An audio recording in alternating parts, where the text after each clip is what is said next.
반갑습니다. 지병근 세무사입니다. 오늘은 부동산 세금의 정석 몇 페이지죠? 213페이지부터 들어가 보도록 하고요. 저희가 이제 양도소득세 계산 구조에 대해서 살펴보고 있는데 오늘은 과세표준의 산정, 그 중에서 장기부의 특별공제하고 양도소득 기본공제에 대해서 살펴보도록 하겠습니다. 우리 양도소득세 과세표준은 양도 차익에서 장기부의 특별공제하고 기본공제를 차감해서 이렇게 산정을 하고 있습니다. 이 중에서 이제 먼저 장기부의 특별공제부터 한번 살펴보도록 할게요. 장기부의 특별공제는 일단 3년 이상 보유한 토지, 건물, 조합원 입주권에 대해서 일정 금액, 여기서 일정 금액은 보유연수 곱하기 장기부의 특별공제율을 곱한 금액이고, 이것을 양도 차익에서 공제해주는 제도입니다. 보통 양도 차익이 실현되기까지 오랜 기간이 발생하기 때문에 장기 보유한 부동산에 대해서 양도소득세를 좀 경감해주자라고 만든 제도입니다. 근데 이때 장기 보유 특별공제 적용 대상이 일단 토지, 건물, 조합원 입주권 요 세 가지에 하나인다. 근데 조합원 입주권도 원조합원에 한해서만 적용된다. 따라서 보유기간이 길면 길수록 장기부의 특별공제 금액이 커지기 때문에 양도소득세를 줄일 수 있겠죠. 그래서 적용 대상하고 공제 금액은 이 표와 같이 이렇게 산정해 볼 수 있다. 그러면 중요한 게 보유연수겠네요. 보유연수가 길면 길수록 공제 금액이 이렇게 더 크게 적용받을 수 있기 때문에 양도소득세를 절감할 수 있는 방법입니다. 이때 보유기간을 어떻게 계산하는지, 우리가 처음 시간에 배웠던 취득시기, 양도시기가 중요한 게 바로 또 여기에서 나옵니다. 이 보유기간을 계산할 때 취득시기가 언제냐, 양도시기가 언제냐에 따라 가지고 달라질 수 있기 때문에 그렇습니다. 일반적인 매매로 취득했다. 그러면 보유기간은 어떻게 계산하죠? 취득일부터 양도일까지입니다. 상속으로 받았다. 그러면 언제부터죠? 상속 개시일부터 양도일까지입니다. 증여를 받았다. 증여 접수, 등기 접수일부터 양도일. 우리가 보유 및 취득 시기에 봤던 그 취득 시기, 그 다음에 양도 시기, 취득 시기죠. 취득 시기부터 양도일까지가 보유 기간이다 라고 이렇게 보시면 될 것 같아요. 그래서 한번 볼까요?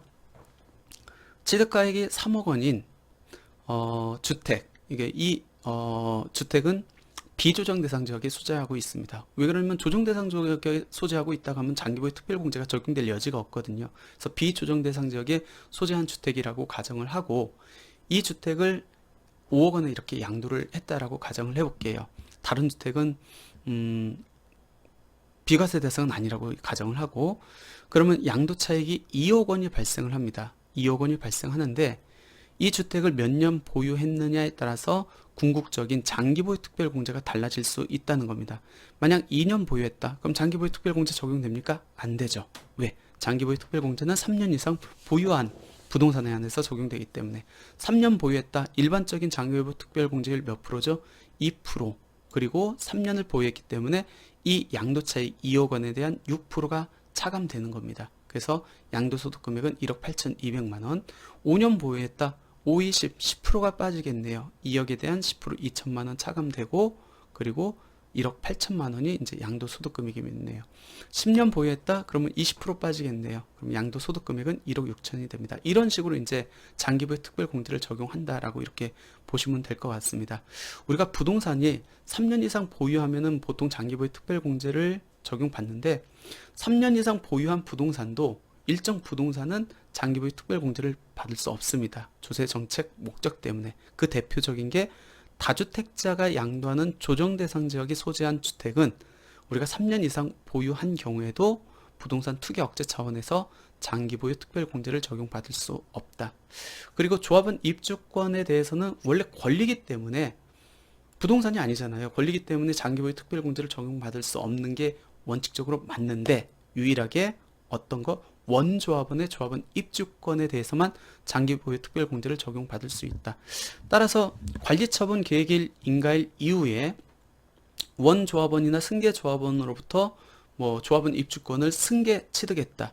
그러면 이제 승계조합원이 되잖아요. 그 승계조합원이 그 입주권을 가지고 있다가 조합원 입주권을 양도했었을 때, 설령 그 기간이 3년이 넘는다 할지라도 승계조합원의 조합원 입주권은 장기보유 특별공제가 적용될 여지는 없다. 즉 원조합원이 양도하는 조합원 입주권에 한해서만 장기보유 특별공제를 적용받을 수 있는데, 이때도 장기보유 특별공제는 우리가 토지, 건물, 즉 부동산에 한해서 적용되기 때문에 원조합원이 갖고 있던 조합원 입주권을 양도했었을 때도 양도 차익을 안분을 해가지고 관리처분 계획 인가일 이전의 양도 차익에 대해서는 장기보유 특별공제가 적용되는데, 관리처분 계획 인가일 이후의 이후의 양도 차익에 대해서는 장기보유 특별공제가 적용되지 않는다.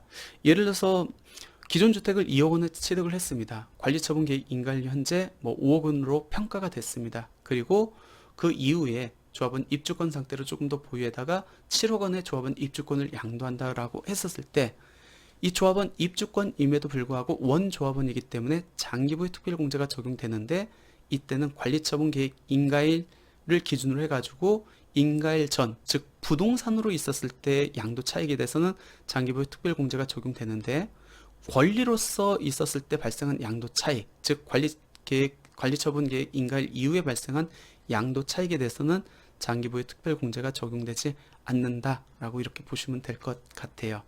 그래서 3년 이상 보유한 부동산에 대해서 장기보유 특별공제가 적용되지 않는 대상을 보면은 미등기 재산, 그 다음에 조정대상 지역에 소재한 중과대상 주택, 그 다음에 승계조합원의 조합원 입주권은 3년 이상 보유했음에도 불구하고 장기보유 특별공제를 적용받을 수 없다라고 이렇게 정리하시면 될 것 같습니다.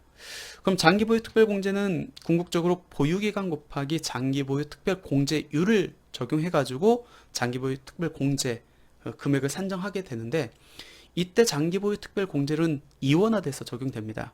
무슨 얘기냐?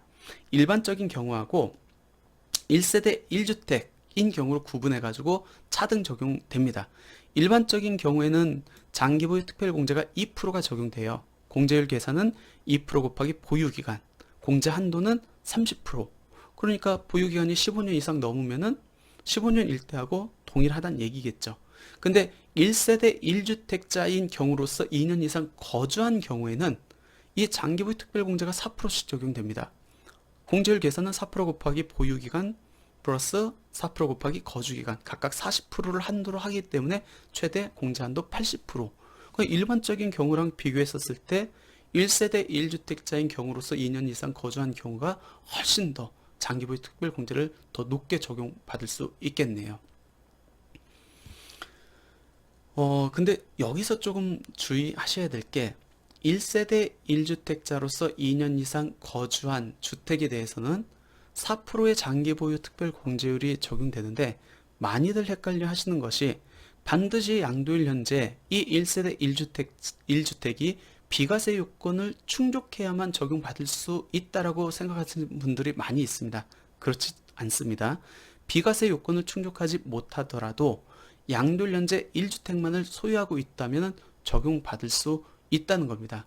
그리고 설령 1주택이 아니라 할지라도 소득세법 시행령에서 1주택으로 간주하는 어떤 예외적인 특례 규정이 있습니다. 그게 이제 소득세법 시행령 155조, 155조의 2, 156조의 2, 156조의 3인데 좀 내용이 조금 복잡할 수 있으니까 그냥 2주택이 아닌 경우에도 1주택으로 보는 주택에 대해서는 4%의 장기보유 특별공제를 적용받을 수 있다라고만 이해를 하시고, 조금 더 공부를 해보고 싶은 분들은 여기 이제 제가 규정을 넣어놨거든요. 비과세 특례 규정에 따라 1주택으로 보는 경우가 이렇게 규정을 해놨습니다. 요거에 대해서 한번 살펴보시면 될 것 같습니다.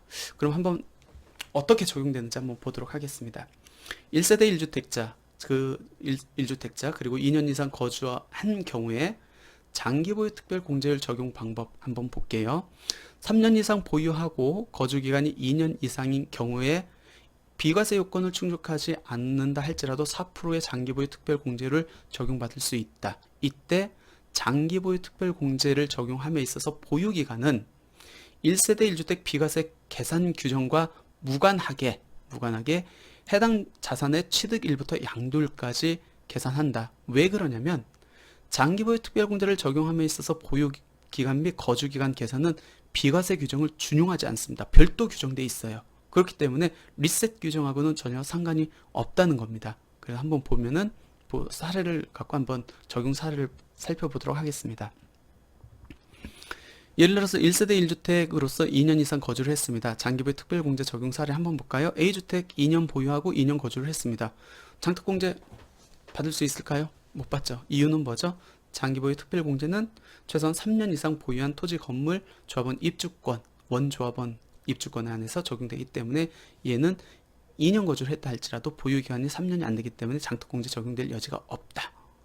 B주택 5년 보유를 하고 거주 1년을 했습니다. 그럼 4% 적용받을 수 있어요? 없어요? 없죠. 왜요? 4%를 적용받으려면은 1세대 1주택자로서 2년 이상 거주를 해야 되는데 2년 거주를 안 했기 때문에 얘는 일반적인 2%밖에 적용이 안 된다. 그래서 5년 곱하기 2% 10% 적용된다. C주택 한번 볼까요? 5년에 2년 거주를 했습니다. 1세대 1주택자래요. 양도 1년제. 그럼 받을 수 있겠네요. 그러면 어떻게 되죠? 보유기간 곱하기 4%, 거주기간 곱하기 4% 해가지고 28% 적용받을 수 있습니다. D주택 한번 볼까요? 12년 보유를 했고 거주를 5년 했습니다. 얘도 1세대 1주택자로서 2년 이상 거주를 했기 때문에 4%의 장기보유 특별공제를 적용받을 수 있네요. 근데 주의해야 될 게 보유기간에 대한 한도 40%, 거주기간 한도 40%를 적용되기 때문에 보유를 12년 했다고 해가지고 4%, 48%를 적용되는 게 아니고 맥시멈 40%를 적용받고 거주기간은 5년 곱하기 4%니까 총 60%의 장기보유 특별공제를 적용받는다 라고 보시면 될 것 같습니다. 2주택 한번 볼까요? 12년 또 12년입니다. 각각 한도가 몇 프로죠? 40%, 40%니까 총 80%의 한도를 적용받는다 라고 보시면 될 것 같아요. 여기까지 이해를 하셨으면은 이제 요 사례를 한번 같이 살펴보면 될 것 같아요. 볼게요. 2주택자였습니다. 근데 이 B주택을 먼저 팔았어요. 그러니까 뒤늦게 산 신규 주택을 먼저 팔았습니다. 그럼 일시적 2주택 비과세 요건이 충족될 여지가 없겠죠. 그러면 이 B주택은 무조건 과세입니다. 물론 이 B주택이 조정 대상적이 있다고 하면 중과까지 적용받을 수 있겠죠. 어찌됐든 이 B주택은 과세를 하고 그리고 나서 나머지 A주택에 대해서 이제 양도를 했습니다. 근데 이 A주택이 비과세를 적용받으려면 어떻게 되죠? 2021년 1월 1일 현재 이 주택을 소유한 자가 앞에가 과세가 되고 남은 하나의 주택이 양도했을 때 비과세가 되려면은 이 먼저 양도한 직전 주택 양도일로부터 2년을 보유를 해야 됩니다. 근데 같은 연도에 양도를 했어요. 그럼 어떻게 되죠? 얘는 비과세를 적용받지 못합니다. 그러면 과세가 되겠죠. 그럼 과세가 되면은 양도 차익이 3억 원에 대해서 이제 과세가 될 것 같은데 이때 장기보유 특별공제는 어떻게 적용될까요? 그러면 양도일년제 1세대 1주택이네? 2년 이상 거주를 했네? 왜 2010년도부터 거주를 했으니까요. 거의 11년 이상 거주를 한 거네요. 그러면 4%의 장기보유 특별공제를 적용받을 수 있을까요? 받을 수 있겠죠. 그러면 비과세는 적용되지 않지만 장기보유 특별공제는 보유기간, 거주기간이 거의 10년이 넘었기 때문에 몇 프로? 80%를 적용받을 수 있다는 결론이 나옵니다.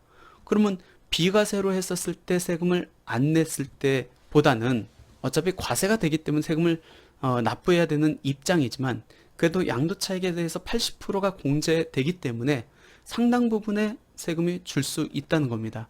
그렇기 때문에 1세대 1주택자로서 2년 거주한 주택에 대해서는 4%의 장특공제가 비과세 요건을 충족받지 않는 경우에도 적용될 수 있기 때문에 꼭 한번 챙겨보셔야 된다라고 보시면 될 것 같아요. 이번엔 양도소득 기본공제 한번 보도록 하겠습니다. 양도소득세 기본공제는 매년 250만 원을 양도 차익에서 공제해주는 제도인데 부동산, 주식, 파생상품, 신탁수익권별로 각각 구분해서 각각 250만 원을 공제를 해주고 있습니다. 특히 이제 주식과 파생상품은 국내 손익을 통산하죠. 통산해가지고 250만 원을 공제한다. 그러니까 주식, 파생상품, 신탁수익권이 별도 없는 경우에는 그냥 부동산에서 1년에 한 번 250만 원 공제를 적용받는다라는 건데 근데 내가 1년에 주택을 또는 부동산을 여러 채 양도를 했어요. 그러면 이 250만 원을 내 납세자 임의로 선택해서 적용받을 수 있느냐의 문제인데 그렇지는 않다는 겁니다. 법에서 먼저 양도한 자산의 양도소득 금액에서 먼저 공제하도록 규정되어 있습니다. 한번 볼게요. A주택은 양도차익이 3천만 원이 발생했고 기본세율이 적용되는 주택입니다. B주택은 같은 연도에 양도를 했는데 얘는 중과세율이 적용되는 주택입니다. 양도 차익이 8천만 원이 적용됐대요. 내가 기본공제 250만 원을 선택해서 적용받을 수 있다고 하면은 나는 A주택 양도시에 기본공제를 적용받는 게 유리할까요? 아니면 B주택 양도시에 기본공제를 적용받는 게 유리할까요? 당연히 B주택, 즉 중과 높은 세율이 적용되는 그 양도 차익에서 250만 원을 공제받는 게 유리하겠죠. 근데 법에서 어떻게 돼 있다? 먼저 양도한 자산의 양도소득 금액에서 공제받도록 규정하고 있다는 겁니다. 결론적으로 동일 연도에 2개 이상의 부동산을 양도할 경우에는 높은 양도세율이 적용되는 부동산을 먼저 양도하는 것이, 먼저 양도를 해야 250만 원을 그쪽에서 기본공제를 받을 수 있기 때문에 세부담 측면에서 유리하다는 거고, 더 좋은 방법은 뭐죠? 자산 종류별로 구분해서 1년에 한 번씩 양도소득 기본공제를 적용받을 수 있기 때문에 동일 연도에 2개 이상의 부동산을 양도하는 것보다는 연도를 달리 해가지고 A주택은 2021년도에 B주택은 2022년도에 양도하는 것이 훨씬 더 현명하다라는 겁니다. 그러니까 차익과 차익이 있으면은 이걸 분산시키는 게 유리하고, 차손과 차익이 있으면은 이를 동일 연도에 합산하는 게 유리하다라고 이렇게 보시면 될 것 같습니다. 이번 시간은 이제 과세표준에 대해서 배웠어요. 과세표준은 양도 차익에서 장기보유 특별공제하고 기본공제를 차감해서 적용된다. 장기보유 특별공제는 이원화돼서 적용된다. 2%짜리하고 4%짜리. 네, 4%짜리를 적용받기 위해서는 최소한 1세대 1주택자로서 2년 이상 거주한 경우에만 적용된다라고 보시면 될 것 같고, 기본공제 같은 경우는 자산별로 해가지고 250만 원을 공제하는데 내가 임의로 선택해서 그 공제받을 수 있는 건 아니고 먼저 양도한 자산의 양도소득 금액에서 공제받을 수 있기 때문에 세율이 높은 부동산을 먼저 양도하는 게 더 좋고, 그것보다는 연도를 달리해서 기본공제를 각각 적용받는 게 훨씬 더 유리한 절세 방법이다 라고 정리를 하시면 될 것 같습니다. 오늘 강의는 여기서 마치겠습니다. 감사합니다.